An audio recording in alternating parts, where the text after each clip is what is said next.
Every Grey Knight is born from agony and sacrifice. Their memories erased, their humanity torn away, their minds reforged to channel the Emperor's wrath. They stand against nightmares that would shatter any ordinary space marine. But what happens when a weapon remembers it was once a man? I am one of the few who still remember. Not because mercy was given, but because my suffering molded me into something that could never fully forget. Memory is the enemy within the Ordo Malleus. To recall too much of what lurks beyond the veil is to invite damnation. Yet here I stand, Brother Justinicar Malus of the Seventh Brotherhood, a contradiction shaped by the Emperor's most brutal kindness.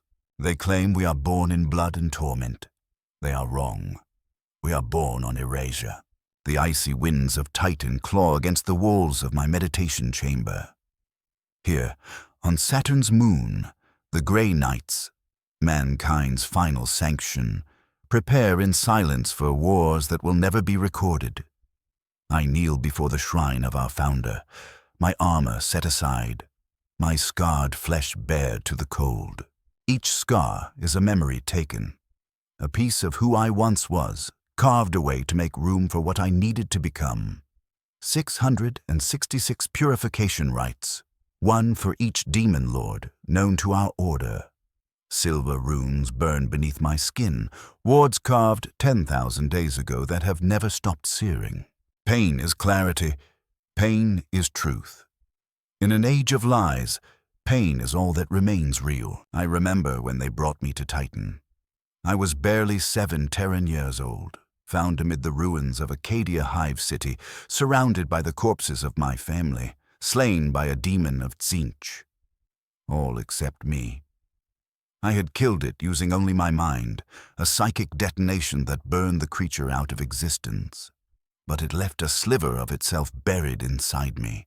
Most inquisitors wanted me executed, but one, whose face I can no longer recall, saw something else. A weapon waiting to be forged. The first memory stripped from me was my name. Not through psychic force, but through repetition and brutality. For a year, I was nothing but boy, or recruit, or filth. Any attempt to speak my true name earned a beating so savage my bones would snap under my flesh. By the second year, my name was gone. By the third, I no longer tried to remember. Once I was empty, they filled me again. They poured forbidden knowledge into my mind. Scrolls that described chaos, demon names, warp heresies. Knowledge that would have shattered lesser minds. Those who broke were dragged away in the night. We never spoke their names again. Then came the body shaping, the gene seed implantation. A process that takes years for a normal space marine was forced upon us in mere months. Our psychic nature resisted violently. Of the 30 who began the trials with me, only 12 survived. Their psychic screams still echo in the monastery walls, and sometimes I can still hear them. The mind sculpting followed. Librarians carved away parts of my consciousness like gardeners pruning a frail tree, excising fear, doubt, mercy, implanting reflexes, psychic triggers, mental shields, and then the soul binding. We were taken before the Golden Throne itself. In the Emperor's presence, our souls were seared, unmade, and woven anew with holy fire. Some call it the closest one can come to death without crossing the threshold. When it was done, I was no longer entirely myself. Part of me belonged to him. Thus I became Brother Malus, Grey Knight of the Seventh Brotherhood. My past, ashes. My future, war. My present, unceasing vigilance. The worlds we save never know we existed. Those who witness our deeds are executed or mind-wiped. Better they believe in plague or rebellion than face the truth of what lies beyond reality's edge. For 300 years, I have fought battles that will never be written. 300 years of burning worlds to prevent corruption. 300 years of silencing loyal citizens for seeing too much. This is our burden, the Emperor's final sanction.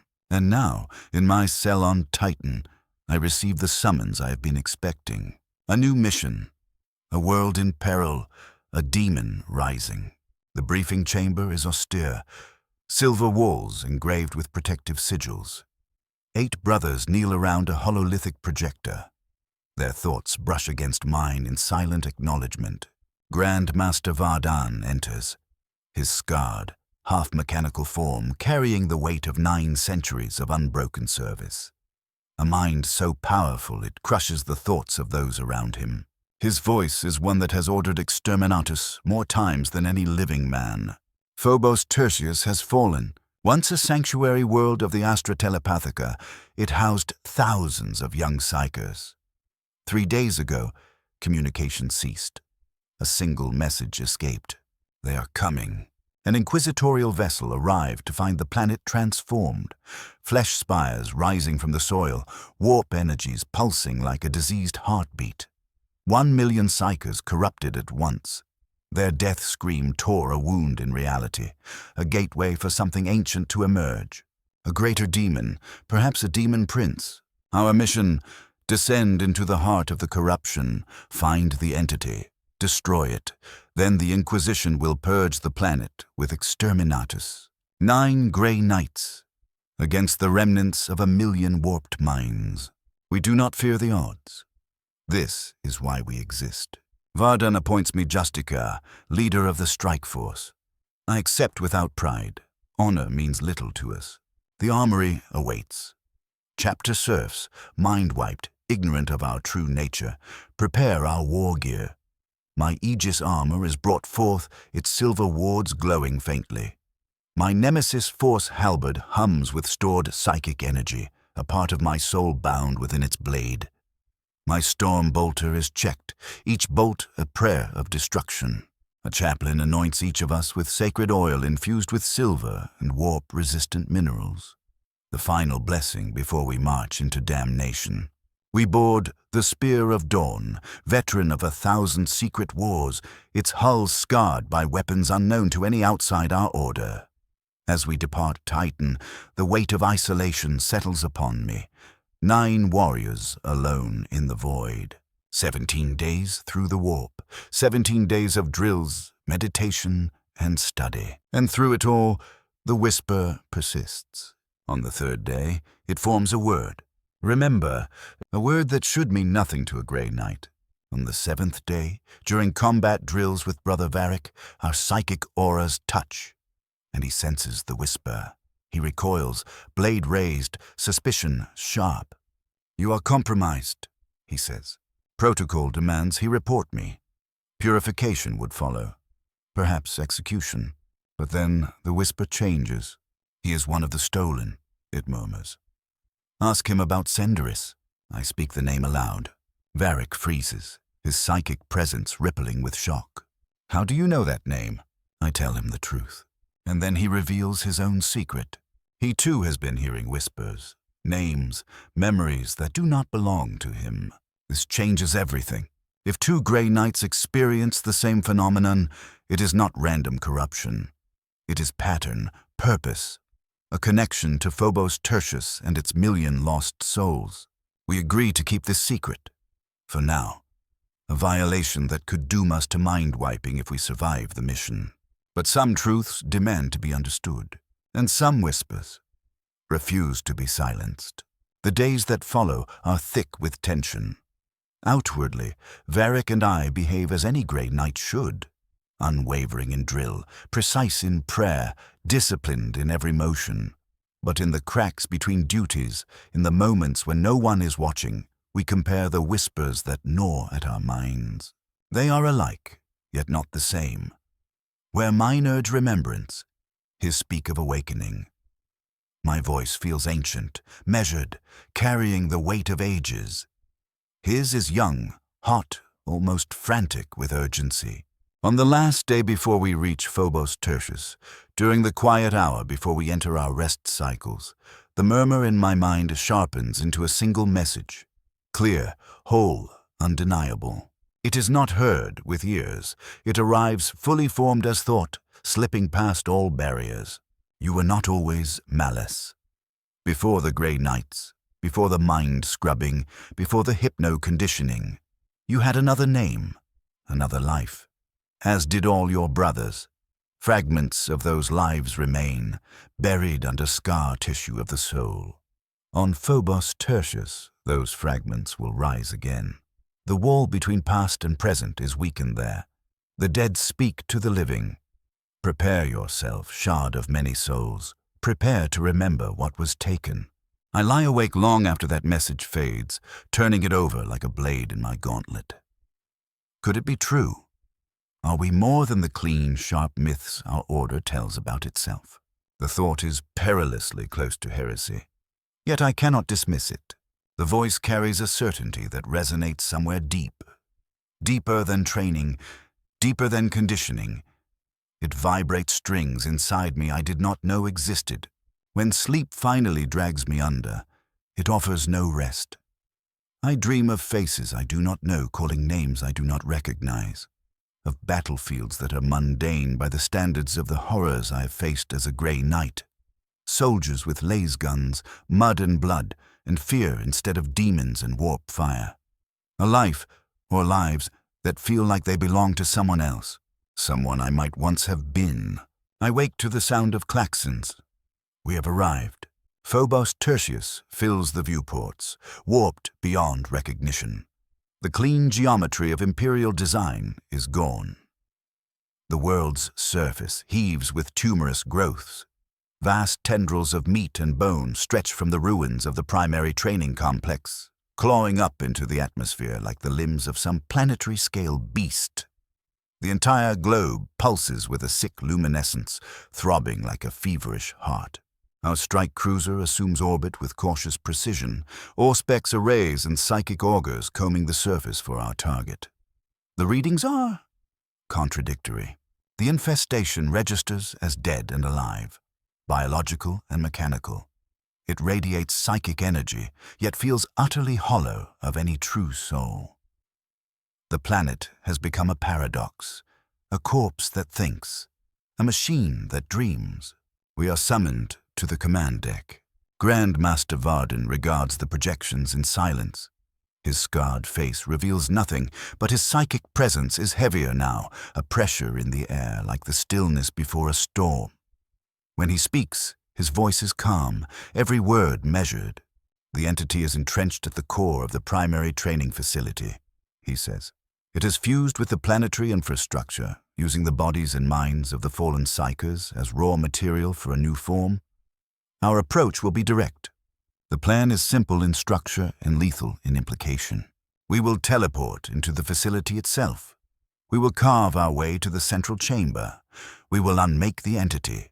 Once our task is complete, the fleet will enact exterminatus and scour the world from existence. Elegant, brutal, almost certainly fatal. None of us raise an objection. We were not made to outlive our duty, only to fulfill it.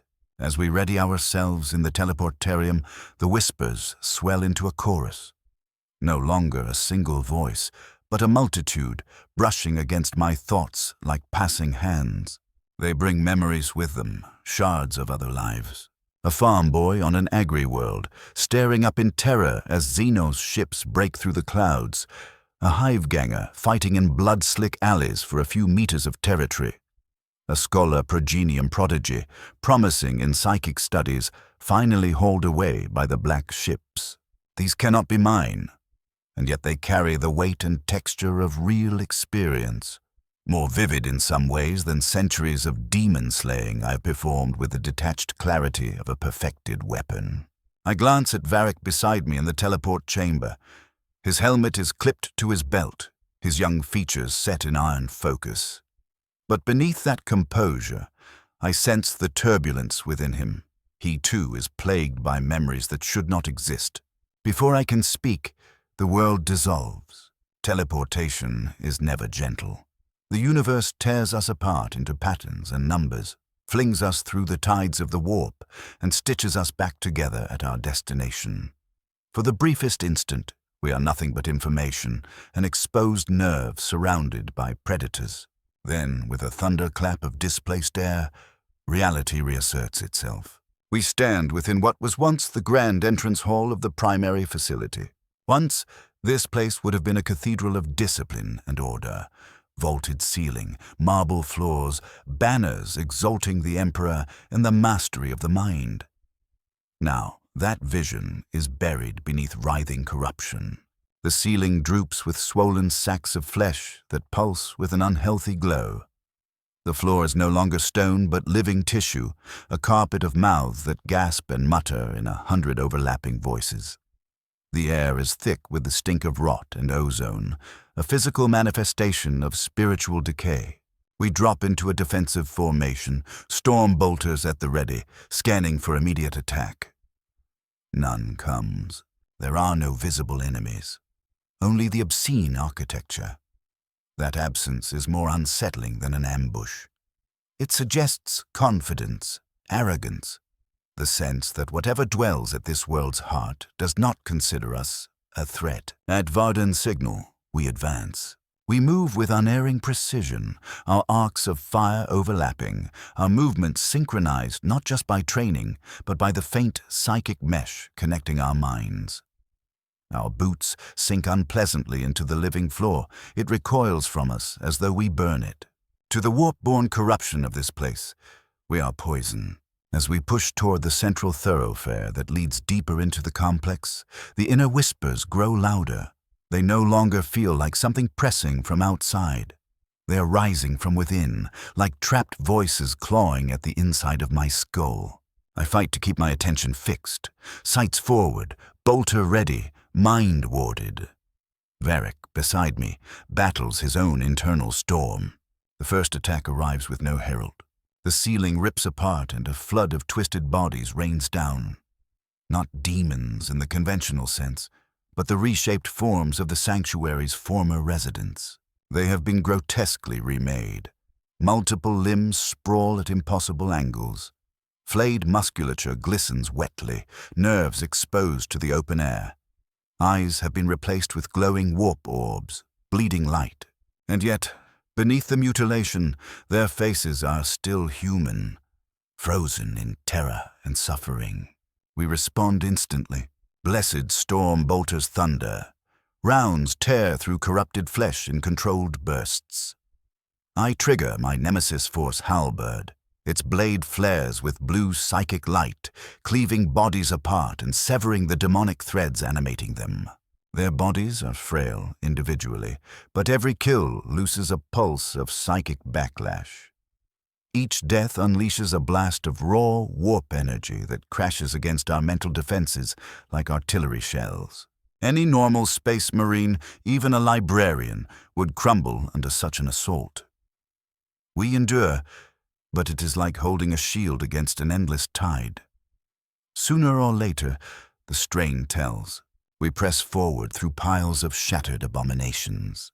The corridor tightens around us, not because the structure physically shifts, but because every surface has been colonized by organic growths and unnatural protrusions. Eventually, we are forced into single file. Varden at the front, myself directly behind, the others following according to rank and seniority. That is when the second trap is sprung. The floor turns fluid in an instant, becoming a sucking, fleshy mire that drags at our legs, pulling us downward. At the same time, the walls come alive, not with claws or tendrils this time, but with guns. Laser guns and autocannons, once Imperial weapons, are now fused into the living bulk of the corridor. Metal melded with flesh, mechanisms worked by twitching muscles and knotting tendrils. They open fire in a storm of energy blasts and kinetic rounds.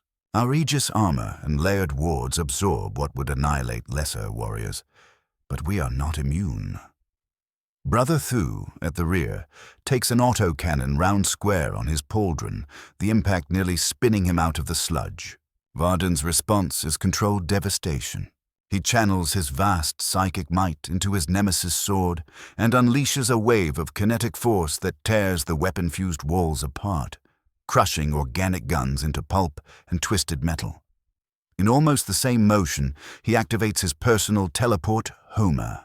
He disappears in a flash of light and reappears 10 meters ahead, on solid ground beyond the worst of the living quicksand.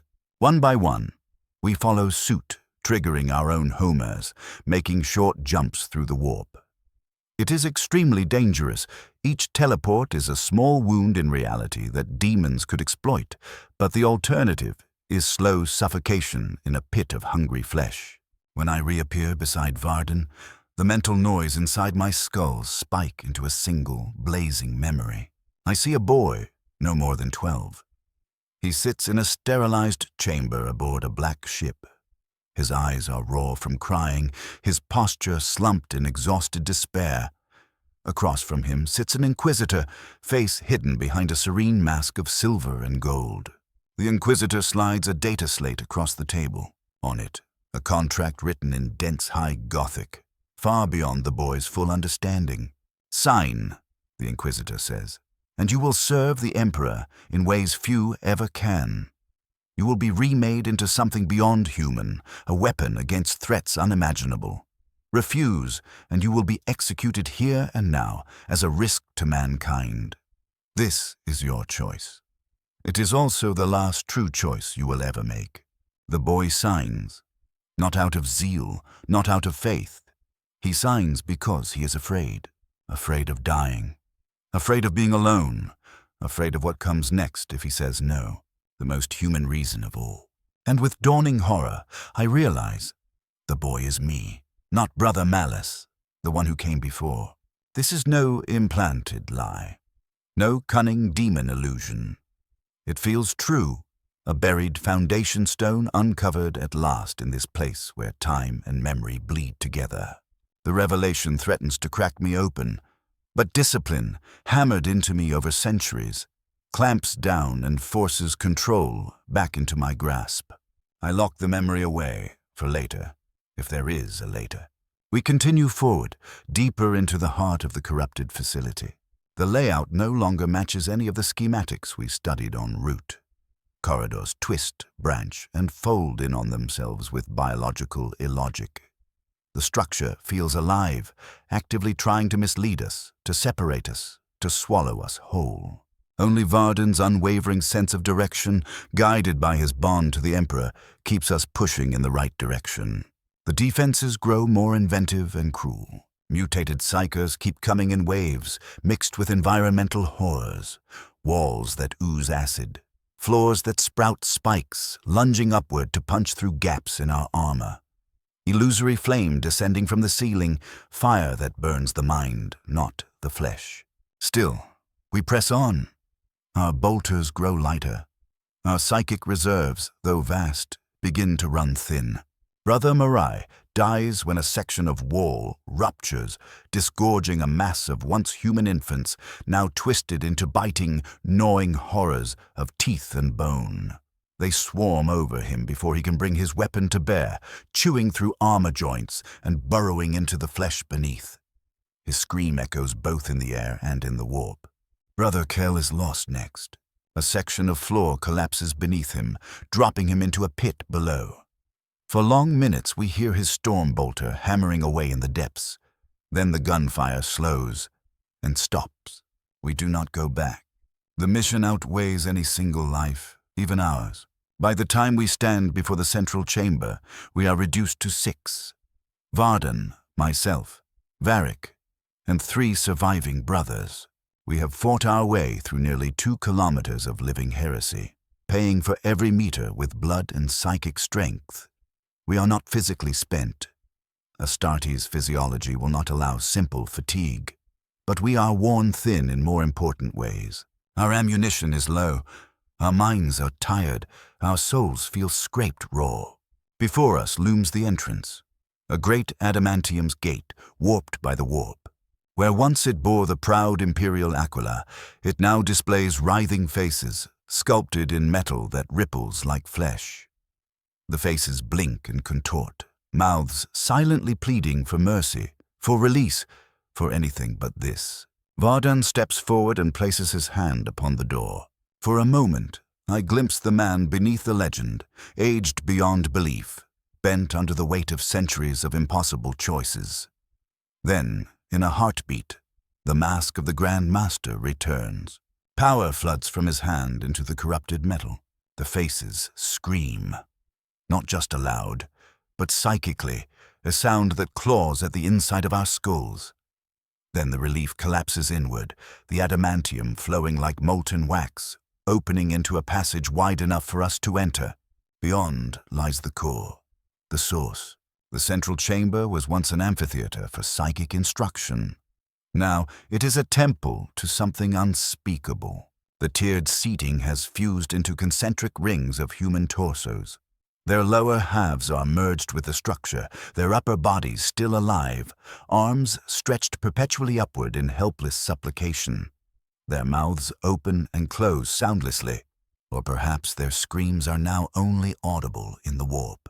In the center of this obscene arrangement floats the thing we have come to destroy.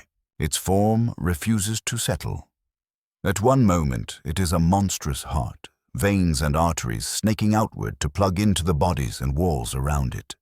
The next, it becomes a swirling storm of faces, thousands of them, each one belonging to a psyker who once trained here. Then it shifts again into a column of radiant light, so brilliant it should blind us, and yet, at its core, there is only consuming darkness. It is terrifying, it is abominable, and it is beautiful. Chaos at its most refined, heresy sculpted into an art form. As I gaze upon it, something inside me stirs. Not fear, not hatred, not even righteous fury. Those are the only emotions we are supposed to feel in moments like this. Instead, what rises is something far worse. Recognition, a sense of kinship. The entity turns its attention to us. It does not bother with theatrics. There is no roar or warp storm. Its presence simply arrives in our minds, brushing aside our defenses as though they are parchment. Brothers, it says, and the word lands with both grief and joy. You have come home at last. Varden answers with steel, not conversation.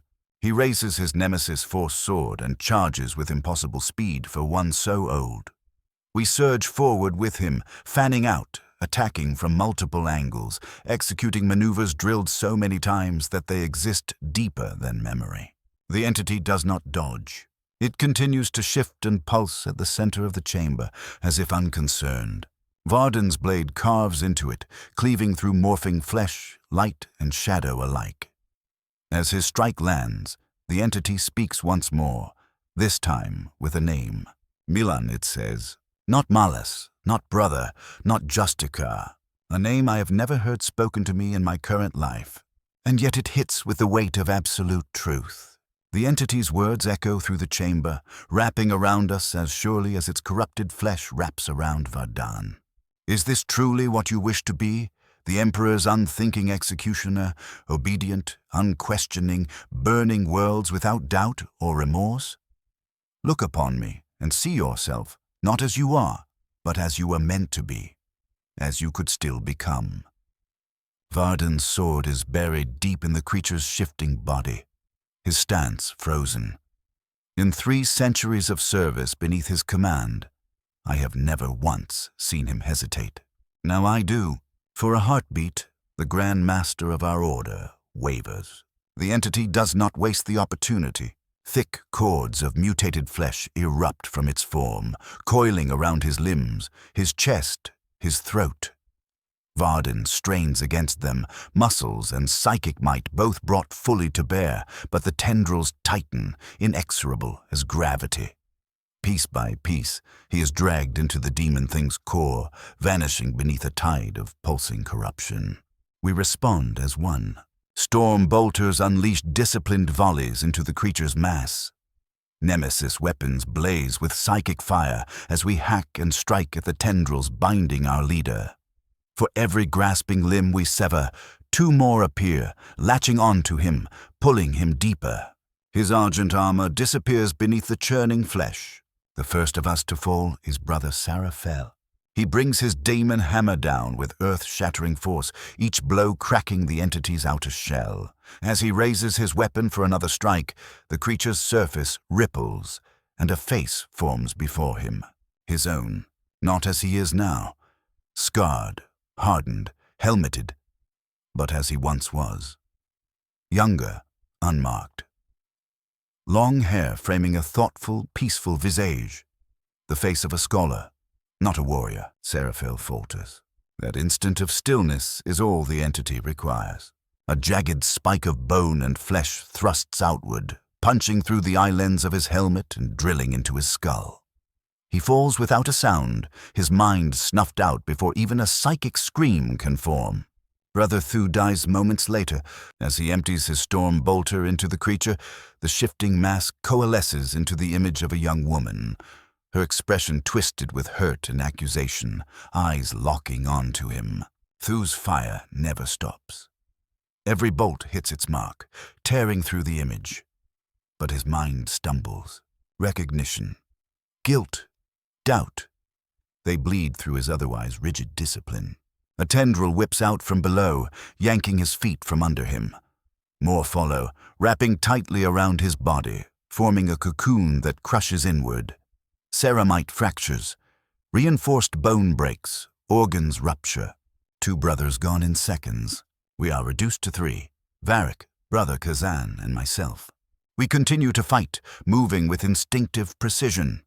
Each of us covers the others, directing our fire into the entity's core, where Varden was taken. We pour everything we have left into it. It is not enough. The demon construct is too deeply anchored, too powerful, too saturated with psychic energy. It toys with us. Our blows land, but it chooses how much they matter. Its counterattacks probe, sting, test, never fully committing, never striking to kill outright. It is learning, measuring our reactions, mapping our limits. Kazan is the first to see it clearly. Fall back, he sends across our shared link. It's playing with us. We must withdraw and order exterminatus now. He is correct. The original mission parameters allow for this. If the enemy cannot be destroyed by direct intervention, orbital annihilation becomes the only viable option. And yet, I hesitate. Varden is still inside the entity, perhaps dead, perhaps not. To retreat now is to abandon him to a fate beyond death. As I struggle with that choice, Kazan moves. He activates his teleport Homer. Warp energy gathers around him as the extraction sequence begins. The entity reacts the instant the field flares. Its entire mass surges forward, engulfing him mid-transition. For a moment, I see his silhouette in the depths of the roiling flesh. A brief outline of a grey knight drowning in living shadow. Then he is gone. His life signs vanish from my helm's display. The link between our minds snaps. Only Varric and I remain, standing back to back in the center of what is now a slaughterhouse for the Imperium's finest. We both know what this means. The situation has passed from dire to impossible. But surrender is not part of what we are. It was burned out of us long ago. If we cannot win, we will die, making the cost as high as we can, and then, if necessary, trigger our armor's psychic failsafes to kill ourselves in a final eruption of destructive energy. If we must fall, we will fall as weapons. As we brace for that last stand, the entity speaks again. Its voice no longer comes from a single point. It resonates from everywhere, the floor, the walls, the ceiling, the air itself. You do not comprehend what stands before you, broken fragments of stolen souls, it says. I am not your foe. I am your salvation. I am what you were always meant to become. Then the visions come. They hammer into my mind in a torrent. Too many, too fast, too vivid. 1,000 lives, 1,000 final moments. Children and adults alike, taken aboard black ships. Terrified psychers standing in judgment. Transports to Titan, endless rituals, purification, memory stripping, reshaping, and beneath the official story, the one we were told, another truth emerges. I see how a single grey knight is actually made. Not just through years of conditioning, augmetics, gene seed implantation, and psychic surgery, but through something far darker. 1,000 psychers culled. The best among them carved apart on a level beyond mere flesh. Fragments of their souls cut out and combined, layered and fused but into a single composite being with immense psychic potential. The donors do not survive. What remains of their damaged, incomplete souls is cast into the Emperor's throne. burned as fuel to keep the Astronomicon burning, to light humanity's path through the warp. I'm not one man refined and purified. I am a composite, a patchwork of countless psychers, their essences stitched together into a single entity. Their names forgotten, their individuality erased, their sacrifices hidden. A chimera of souls. A process so monstrous that if it were done by anyone but the High Lords and Inquisition, it would be declared heresy of the highest order. Varric receives the same revelations. I feel his horror through our link, the careful discipline of a grey knight shattering under the weight of truth long buried. Beneath the shock, there is something else, terrible and undeniable. Recognition. The pieces fit too perfectly to be dismissed as lies. The entity presses the advantage, not with claws or teeth, but with more truth. More locked memories are dragged screaming into the light. I see faces, so many faces. Men and women whose soul shards make up what I am. Their lives, their joys, their fears, their belief that they were being trained to serve the Emperor, only to be harvested, rendered down like raw ore. These are your true brothers, the entity says. Not merely the ones who fell beside you in this chamber, but the countless psychers whose souls were consumed to form you. They were never given a choice. Are you content to honor their sacrifice with blind obedience to those who turned them into fuel? Will you not at least grant them remembrance? I want to declare it lies. I want to accuse the entity of twisting reality to weaken us, but I cannot. The memories feel too real, too rooted. They resonate in places buried far beneath anything the enemy could easily reach. These truths were not given to me. They were unlocked. Beside me, Varric collapses to one knee, his nemesis sword slipping from his grasp. His mind is in chaos, a storm of grief, rage, disbelief, and something dangerously close to despair. I move, stepping between him and the shape-shifting mass of the entity, ready to shield him with body and blade if nothing else remains. Why show us this? I demand, aloud and in thought. If we cannot undo it, then this is nothing but cruelty. A torment without purpose. The entity shifts. Its shape narrows and straightens, forming something roughly humanoid, though its body is made of thousands of overlapping faces. Each one is a psyker who died to forge the Grey Knights. At its center, where a human heart would be, burns a sphere of bright golden light. It is reminiscent of the Emperor's psychic radiance, yet somehow cleaner, less burdened, less wounded. Because you can change it, Malice, it answers. You and your brothers. You were fashioned as instruments, nothing more. An Imperium terrified of corruption has become a mirror of what it claims to fight. It uses your suffering the way the ruinous powers use theirs. But that was never the Emperor's ideal. He intended protectors, not weapons. You can still become that. Guardians who understand humanity because they are human, who remember, who feel, who choose. It extends a hand toward me, if it can be called a hand. It is formed of intertwined faces, overlapping and merging, all reaching out in a supplicating gesture. Join with me, Malice, it urges. Let me restore what was taken, not only your memories, but your ability to choose, to feel beyond duty. Become whole, become more than a weapon. Become a man again. For a moment, the temptation wraps itself around me like a cloak. To remember, to feel not just the echo of humanity, but its full reality. To no longer be an instrument, but a person. For the first time in centuries, I want something for myself. But then other memories rise. My own, this time, not those dredged up by the entity. 300 years of standing against the warp. 300 years of rending demons apart, of stopping incursions before they could consume systems, sectors, entire subsectors. Worlds saved that never knew we existed. Lives preserved that never once learned they were in danger. I recall the oath I swore, not as a terrified child aboard a black ship, but much later when I fully understood what I had become and chose to remain. A vow to defend humanity from terrors it cannot understand. To stand in the dark so that others can live in ignorance and peace. to bear the weight, however ugly its origin, because someone must. That oath still binds me. I raise my nemesis halberd. Every last scrap of psychic strength I possess floods into the weapon. Its blade flares with fierce blue light, shadows leaping and writhing across the chamber. With a cry that is equal parts rage, grief, and defiant resolve, I charge. The entity does not move to stop me. It watches me come, its countless faces arranged in an expression of bottomless sorrow. As my halberd slams into its chest, into the glowing heart at its core, it speaks one final time. You choose the chain over freedom, the weapon over the man. Very well. But this truth cannot be erased again, Malice, shard of 1,000 souls. You will carry it back with you. You will spread it, even if you do not mean to.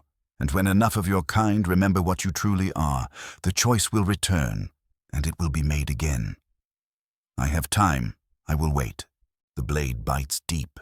The heart ruptures. A psychic detonation blossoms from the impact point. A sun born in the center of the chamber. The shock wave flings me bodily across the room. I smash into a corrupted wall that is already beginning to wither, my armor systems flaring warning runes as servos scream and plating cracks. Pain lances through me, but my enhanced physiology and inbuilt combat stimulants keep me conscious. When my vision stabilizes, the entity is gone. Only a deep crater remains where it once hung in the air. The warped flesh coating the chamber is shriveling, turning black and brittle, flaking away as whatever power sustained it unravels. At the crater's center lies Varden. His armor is cracked, scorched, and barely functional, but intact. My helm registers faint but steady life signs. He lives. Varric still kneels where I left him, sword by his side, head bowed. I approach with caution. Strong as he is, no mind walks away from revelations like these unchanged. When he finally looks up, his face is wet with tears. In all my centuries of service, I have never seen one of my brothers weep. "Is it true?" he asks, voice hoarse. "Are we monsters, made from the sacrifice of innocence?" There is only one honest answer. I do not know, I could say. Or, yes.